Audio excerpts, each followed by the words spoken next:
시청자 여러분 안녕하십니까? BTV 대구 뉴스입니다. 첫 소식입니다. 보수 텃밭으로 불리는 대구에서 6.3 지방선거 국민의힘 공천 경쟁이 치열합니다. 국민의힘 대구시당은 전국적으로는 당 지지율이 여당에 밀려 고전하고 있지만 안방만큼은 절대 내줄 수 없다는 각오를 내비치고 있습니다. 우성문 기자의 보도입니다. 국민의힘이 2026년 대구 경북 신년 연찬회를 갖고 6.3 지방선거 필승 의지를 다졌습니다. 전국적인 당 지지율은 여당에 밀리고 있지만 안방에서만큼은 모든 공천 후보가 당선되도록 한다는 각오입니다. 지금 현재는 우리 당에 대한 신뢰가 좋지 않은 상황이지만 그래도 저희는 좋은 후보, 일할 수 있는 후보를 골라서 우리가 선발한 후보, 공천한 후보는 100% 다 될 수 있는 그런 작전을 세우고 있고 그 가운데 우리 여성 청년에 대한 또 인적 시스템에 대한 것도 저희들 동시에 지금 마련하고 있습니다. 지난 제8회 지방선거에서는 국민의힘이 대구시장, 구청장, 군수, 광역의원, 기초의원 등 모든 지역구 공천 후보 가운데 기초의원 25석과 비례대표 일부를 제외하고 싹쓸이했습니다. 이번 지방선거에선 대구 지역 국민의힘 현역 국회의원 12명 중 절반 가까운 5명이 대구시장 출마 의사를 밝히면서 선거 열기가 일찌감치 달아오르고 있습니다. 추경호 의원과 최은석 의원이 출마를 공식 선언했고 조호영, 윤재욱, 유영아 의원이 조만간 출마 선언할 예정인데 원외 인사를 포함하면 후보군이 10명 남짓에 이릅니다. 삼선구청장 지역을 중심으로 기초단체장 후보도 대거 몰리는 연쇄작용으로 전반적인 대구 국민의힘 공천 경쟁률도 종전보다 치솟을 전망입니다. 후보가 많은 것은 당연한 자연스러운 현상이라고 생각합니다. 이제 공정한 과정을 통해서 지역 밀착력 비전을 가지고 있는 사람을 저희가 공천을 해야 됩니다. 공정한 공천을 위해서 우리가 평가위원회도 하고 공천심사위원회를 하면서 지역이 원하는 그런 인재들을 발굴하는 데 최선을 다하겠습니다. 경선에 대비한 예비주자들의 당원 확보 경쟁으로 국민의힘 대구시당 신규 가입 당원 수도 단기간에 3만여 명이나 급증한 상황. 이 같은 당원 급증 현상이 지방선거 이후 사라지는 물거품이 될 것인지 변화의 파도가 될 것인지는 머지않아 판명될 거로 보입니다. BTV 뉴스 우성문입니다. 더불어민주당 대구시당이 신년 단배식을 열고 6월로 다가온 지방선거에서의 각오를 다졌습니다. 일단 단체장과 광역의원 전 지역구의 후보자를 내겠다는 목표입니다. 김민재 기자입니다. 민주당 대구시당의 새해 첫 시작을 알리는 단배식. 이 자리에는 대구시장을 비롯한 단체장 출마 예정자와 지방의원, 당원 등 100여 명이 참석했습니다. 단배식의 가장 큰 화두는 6개월 앞으로 다가온 지방선거였습니다. 민주당 대구시당은 비록 험지라고 불리는 지역이지만 다가올 지방선거에서 반드시 승리하자고 각오를 다졌습니다. 연대, 상식과 합리성, 그리고 활력이 넘치는 그런 도시로 만들 중대한 과제가 저희 혁기 위에 있습니다. 정말 열심히 한번 해봅시다. 우리 반드시 우리의 이 운명을 기쁜 마음으로 받아들고 반드시 승리라는 그 결실을 이번 지방선거 후에 반드시 쟁취할 수 있도록. 민주당은 대구시장 선거에 홍일학 전 대구시 경제부시장이 일찌감치 출마 의사를 밝혔고 김부겸 전 총리의 등판 가능성도 점쳐집니다. 그 30년 동안 그들이 믿었던 국힘당에 속해 있었던 늘 변화가 없었지 않습니까? 대구 시민들에게 주어지는 갖가지 서비스가 30년 전과 지금과 달라진 게 없습니다. 여러분, 이제 대구 시민들이 민주당에 속해야 된다는 사실을 강하게 어필해 주셨습니다. 대구 민주당은 비상계엄과 탄핵 이후 지역 민심의 이반이 깊게 나타나고 있다고 판단하고 있습니다. 따라서 8개 구군 단체장과 광역의원 전 지역구에서 후보를 내려고 하고 있습니다. 특히 대구시장 선거에 공을 들이고 있습니다. 지난 2일 국민의힘 대구시당, 경북도당이 함께 신년 인사회를 한 데 이어 민주당도 단배식을 열면서 6개월 앞으로 다가온 지방선거에서 대구 민심을 잡기 위한 경쟁을 시작했습니다. BTV 뉴스 김민재입니다. 지난 여름 이국적인 풍경을 간직해 대구의 명소로 떠오른 가창 채석장이 최근 방문객들의 출입을 전면 통제했습니다. 채석장 측은 겨울철 안전사고를 예방하기 위한 조치라며 오는 3월부터 다시 개방할 예정이라고 밝혔습니다. 천혜열 기자가 취재했습니다. 채석장으로 들어가는 입구, 사람 키보다 훨씬 높은 철문이 길을 막고 있습니다. 자물쇠로 채워져 있어 들어갈 틈도 보이지 않습니다. 철문에는 출입을 통제한다는 대형 안내문이 걸려 있습니다. 채석장 측은 시설 내 모든 공간을 일시적으로 폐쇄한다고 밝혔습니다.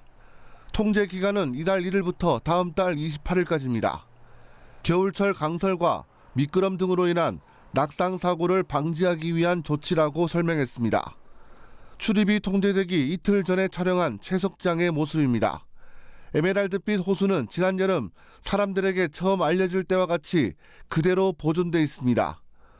호수 뒤로 높이가 40m쯤 되는 석벽 또한 여전히 웅장함을 자랑합니다. 호수 주변으로 방문객들의 접근을 막기 위한 철조망이 쳐져 있습니다. 토지 소유자가 내건 출입금지 안내판도 볼 수 있습니다. 이곳이 사유지라는 것을 강조하며 호수 안쪽으로 무단 출입을 금지한다는 내용입니다. 물속으로 들어가면 위험하다는 안내판에는 이 호수의 수심이 29m라고 설명하고 있습니다. 이 물이 청정지역 허용 기준에 적합한 수준이라는 점도 함께 표기되어 있습니다. 지난 6월 BTV 보도를 통해 처음 영상으로 세상에 알려지면서 전국적인 핫플레이스로 떠오른 가창면 폐채석장. 방문객의 안전을 위해 잠시 출입이 통제됐지만 채석장 측은 오는 3월부터 다시 내부 시설을 개방하겠다고 밝혔습니다. BTV 뉴스 천혜열입니다. 영원한 가객, 가수 김광석이 세상을 떠난 지 올해로 벌써 30년이 됐습니다. 강산이 3번이나 바뀌었지만 그의 서정적인 가사와 깊은 감성의 목소리는 여전히 울려 퍼지고 있습니다. 김광석의 30주기를 기념하는 추모 행사에는 그의 노래로 위로받았던 사람들이 다시 모였습니다. 김민재 기자가 보도합니다. 지나간 시간은 추억 속에 묻히면 그만인 것을 1996년 1월 6일 32의 젊디 젊은 나이에 세상을 떠난 영원한 가객 김광석. 올해로 30주기를 맞았습니다. 대구 김광석 다시 그리기 길. 한겨울 다소 포근한 햇살 아래 관광객들의 발길이 이어지고 길 곳곳에서 김광석의 노래가 흘러나옵니다. 단상에 국화꽃을 놓고 고인을 기립니다. 그의 30주기를 기념하는 추모제 자리입니다. 김광석의 노래를 기억하는 팬들은 전국에서 모였습니다. 제가 학교 다닐 때 많이 듣던 그런 음악이고, 그 노래 들으면 진짜 힐링이 되고, 많이 이렇게 위안을 받는 것 같아요. 아버지를 통해 김광석을 알게 된 10대 소년도 가족과 함께 먼 길을 마다하지 않고 대구 김광석 길을 찾았습니다. 요즘 노래는 좀 빠르고 영어도 많고 저랑은 별로 안 맞는데 김광석 노래는 진짜 그 이야기를 담고 있는 노래여가지고 좋아하는 것 같아요. 이별 느낌도 들고 가족 생각도 들고 그런 것 같아요. 추모제는 화려한 연출 대신 그의 이야기와 노래에 집중하며 소박하게 진행됐습니다. 그 젊은 시절에 30즈음에 저희를 떠오르게 하고 그 시점에서의 위안과 위로를 주는 그런 가수가 아닌가라는 생각이 들고요. 특히 오늘 추모제를 통해서 돌이켜보면 김광석은 항상 우리 곁에 있으면서 그 누군가의 고달픈 하루를 위해서 위로를 해줬던 그런 가객이 아닌가라고 생각을 하고 있습니다. 영상과 사진으로만 남은 그의 모습을 보며 사람들은 저마다 다른 표정으로 김광석을 그리워했습니다. 그가 떠난 지 벌써 30년. 하지만 그의 노래는 여전히 그를 기억하는 사람들의 곁에 머물러 있습니다. BTV 뉴스 김민재입니다. 2026년 병오년은 붉은 말의 해입니다. 대구에도 말과 관련된 지명이 군데군데 보이는데요. 저마다 전해 내려오는 이야기도 다양합니다. 말과 관련된 대구의 지명을 천혜열 기자가 전해드립니다. 마비정 벽화마을에는 오래전부터 말과 관련된 슬픈 전설이 전해져 내려옵니다. 조선시대 한 장수가 산에 올라 자신의 말에게 화살보다 늦으면 죽을 것이라고 말하고 건너편 산에 있는 바위를 향해 활을 쏘았습니다. 말은 살아남기 위해 있는 힘껏 달렸지만 화살보다 늦게 도착했고 결국 장수로부터 죽임을 당했습니다. 이를 불쌍히 여긴 마을 사람들이 죽은 말을 추모하기 위해 정자를 세웠고 여기에 말마, 날비자를 써서 마비정이라는 이름을 붙였다고 합니다. 실제 마비정 벽화마을에는 작은 정자가 있는데 이 정자가 당시 죽임을 당한 말을 추모하기 위해 세운 정자라고 전해 내려옵니다. 마비정의 정자를 정자가 아닌 우물로 해석하는 사람도 있는데 예로부터 청도와 가창 주민들이 한양이나 화원시장을 다닐 때 말을 타고 가다가 이 마을 정자 앞 우물에서 쉬었다고 해 우물정자를 써서 마비정이라고 불리기도 합니다. 두 가지 다 사용하고 있습니다. 여기가 이렇게 산세를 보시면은 비선산 산줄기로 해갖고 마을이 이렇게 둥그스름하게 쌓여서 있거든요. 그러다 보니까 터가 좋다 해서 이제 정자정, 좀 쉬어가기 좋다 해서 정을 쓰기도 하고요. 예, 그 우물이 저희들 요거 벽화마을 하기 이전까지만 해도 사용했던 우물이었거든요.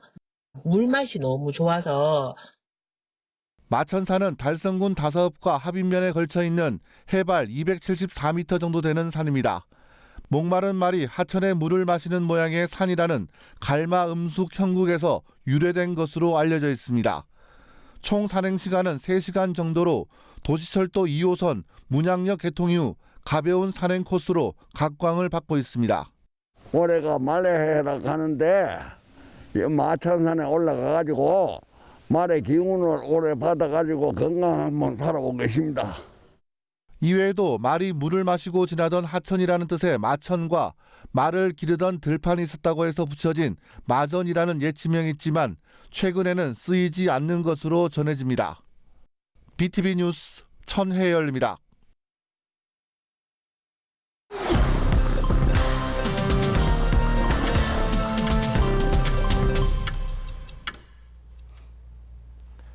달성문화재단이 달천 예술창작공간에서 창작활동을 이어갈 제6기 입주 작가를 모집합니다. 모집 대상은 23세 이상의 시각예술 분야 예술가로 단체전 2회 이상 참여 경력과 미술대학 또는 이에 준하는 예술활동 경력이 있으면 지원할 수 있습니다. 올해는 지원 대상과 규모를 늘려 입주 작가를 8명으로 늘리고 창작 지원금도 기존 월 40만 원에서 50만 원으로 인상했습니다. 입주 작가에게는 개별 작업실이 제공되며 평론가 연계 프로그램, 다른 지역 창작 공간과의 교류전 등 다양한 역량 강화 프로그램이 지원됩니다. 모집 기간은 이달 8일부터 14일까지로 이메일로 신청을 받습니다. 영남이공대학교가 고용노동부와 한국산업인력공단이 주관하는 2026년 과정평가형 국가기술자격 교육훈련 과정에 전국 대학교 가운데 최초이자 최다 선정되는 성과를 거뒀습니다.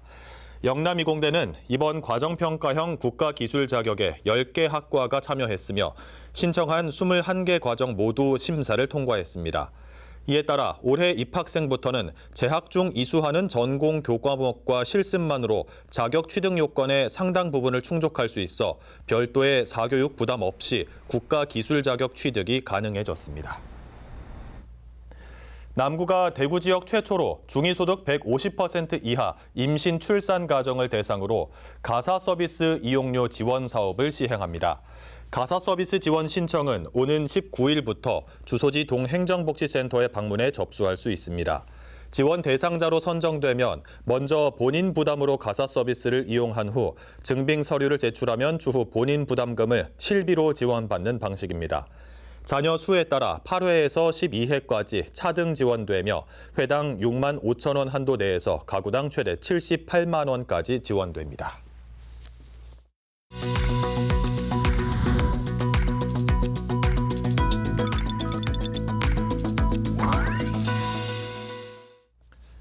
올해부터는 지방세제 제도가 크게 바뀝니다. 인구 감소 지역에 대한 세제 지원이 강화되고 빈집 철거나 생애 최초 주택 구입 시 감면 혜택도 늘어납니다. 유철미 기자가 정리했습니다. 행정안전부가 올해부터 시행되는 지방세법과 지방세 특례 제한법 개정 내용을 발표했습니다. 이번 개정은 지역별 차등세제 지원을 통해 인구 감소 지역의 투자를 유도하고 지역 균형 발전을 촉진하는 데 중점을 뒀습니다.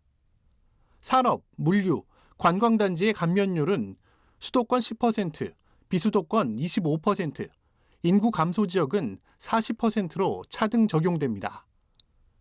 인구 감소 지역에서 창업하거나 사업장을 신설하면 부동산 취득세와 재산세가 5년 동안 면제되며 이후 3년 동안은 재산세의 50%를 감면받습니다. 지방에 준공 후 미분양된 전용 면적 85제곱미터 이하, 6억 원 이하의 아파트를 개인이 취득할 경우 취득세를 최대 50%까지 감면합니다.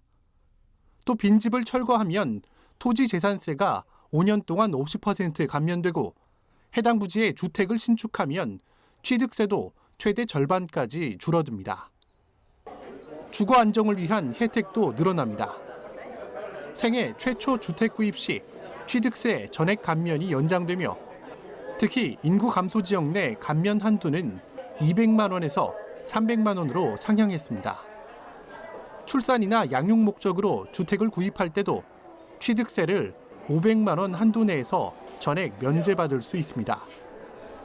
과세 체계도 개편됩니다. 가족 간 주택 저가 양도는 증여로 간주해 3.5%의 세율을 적용하고 회원제 골프장 매매 시 12%의 중과세율을 적용합니다. 윤호중 행정안전부 장관은 이번 개정이 국가 균형 발전과 민생 안정, 공정 과세를 목표로 했다고 밝혔습니다. BTV 뉴스 유철미입니다. 경기 화성시의 한 중학교 급식실에서 발생한 사고와 관련해 학교 영양교사가 형사 입건되면서 지역 교육계가 강하게 반발하고 있습니다. 학교에서 발생한 사고에 대한 책임 범위 문제도 제기되고 있는데요. 교육청도 검찰에 신중한 법 집행을 요청하고 나섰습니다. 주하영 기자의 보도입니다. 지난해 7월 화성시의 한 중학교 급식실에서 사고가 발생했습니다. 조리 실무사가 핸드믹서를 사용하던 중 손가락을 다친 겁니다. 사고 직후 즉각적인 응급 조치가 이뤄졌고 병원 치료도 빠르게 진행됐습니다. 조리 실무사는 현재 회복해 학교로 복귀할 예정입니다. 그런데 이 학교 영양교사가 업무상 과실치상 혐의로 검찰에 송치됐습니다. 조리 실무사가 처벌 불원서까지 제출했지만 소용이 없었습니다. 이 소식이 전해지자 교육계는 즉각 반발하고 나섰습니다. 경기도 내 교원단체들은 학교 급식실은 이미 정기적인 위험성 평가와 안전관리 체계 아래 운영되고 있다며 이번 송치 결정은 과도하다고 지적했습니다. 이런 판단이 계속된다면 교실이나 과학실, 체육 수업 등 학교에서 발생하는 모든 사고가 교사의 형사 책임으로 이어질 수밖에 없을 것을 우려했습니다. 대한영양사협회 등 5개 단체도 공동 성명을 내고 영양교사는 조리 실무사의 산업안전 책임자가 아니라며 부당한 피의자 전환을 즉각 철회하라고 촉구했습니다. 빠른 조치를 취했는데도 불구하고 그 어떤 근거도 없고 설명도 없이 경찰에서 검찰로 송치한 부분이라 이 부분은 정말 부당하다고 생각하고 절대로 일어나서는 안 될 일이라고 생각합니다. 경기도교육청도 이번 일에 유감의 뜻을 나타내는 한편 변호사 비용을 지원하기에 나섰습니다. 임태희 교육감은 SNS 등을 통해 교사에게 과도한 법적 책임을 묻는다면 교육 활동은 위축될 수밖에 없다며 검찰이 신중한 판단을 해줄 것을 요청했습니다. 이번 사건을 계기로 학교 안전사고에 대한 교사의 형사 책임 범위를 둘러싼 논란은 더 커질 것으로 보입니다. 교육 현장을 위축시키지 않으면서도 아이들의 안전을 지킬 수 있는 명확한 기준 마련이 필요하다는 지적이 나오고 있습니다. BTV 뉴스 주하영입니다. 직장에서의 일과 퇴근 후 가정에서의 삶의 균형을 따지는 이른바 워라밸이 가장 조화로운 대도시는 부산인 것으로 나타났습니다. 유연근무제 도입이 2배나 늘었습니다. 장동원 기자입니다. 고용노동부가 각 지역 2024년 기준 일, 생활 균형 지수를 조사했습니다. 부산은 73점을 기록하며 전라남도에 이어 전국 2위, 특광역시 중에서는 1위를 기록했습니다. 10위에 그쳤던 2023년 기록에 비해 8계단이 상승했습니다. 세부 내역을 들여다보면 지난해 전국 15위로 최하위권이던 일 관련 지표가 1위로 뛰어올랐습니다. 출퇴근 시간을 조절하는 유연 근무제의 도입이 1년 새 2배 가까이 늘었고 휴가 사용 점수 역시 1.1점에서 2.3점으로 크게 상승했습니다. 초과 근로 시간은 줄고 자율성은 높아진 것이 지수 상승을 견인했습니다. 부산시는 2018년부터 워라벨 주간 운영과 함께 소규모 기업을 직접 찾아가 맞춤형 컨설팅과 캠페인 등을 전개해왔습니다. 하지만 워라벨에 대한 지자체 관심도 평가에서는 부산이 11위에 그쳐 보완해야 할 과제로 남았습니다.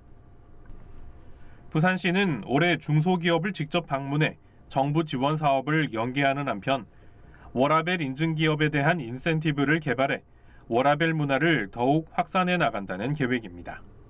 BTV 뉴스 장동원입니다.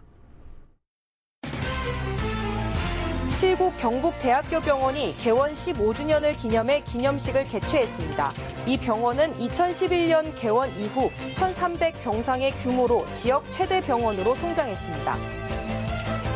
서부경찰서는 대형 플랫폼의 개인정보 유출로 인한 2차 피해를 막기 위해 지역 주민 대상 홍보 활동을 시작합니다. 지역 아파트의 보이스피싱 예방 안내문을 게시하고 공동현관문 비밀번호 변경을 요청해 개인정보 보호를 강화할 계획입니다. 달성군 오프읍 이장협의회가 오프지구 일원에서 환경실천 운동을 실시했습니다. 주민과 상인들이 참여해 상가 골목길에 생활 쓰레기를 수거하고 주변 환경을 정리했습니다. 이번 활동은 지역의 환경 개선과 주민들의 환경의식을 높이는 데 도움을 주고 있습니다. 대구 남부 교육지원청은 장애 학생의 기초 학습 능력 향상을 위한 워크북 따라해요를 발간했습니다. 이 워크북은 특수 교육 대상 학생을 위한 것으로 간단한 따르기 활동으로 구성돼 학생들의 학습에 도움이 됩니다. 이상 간추린 소식입니다. BTV 뉴스는 뉴스 홈페이지에서도 바로 시청하실 수 있습니다. 시청자 여러분의 많은 관심 바랍니다. 이상으로 뉴스를 마칩니다. 함께해 주신 여러분 감사합니다.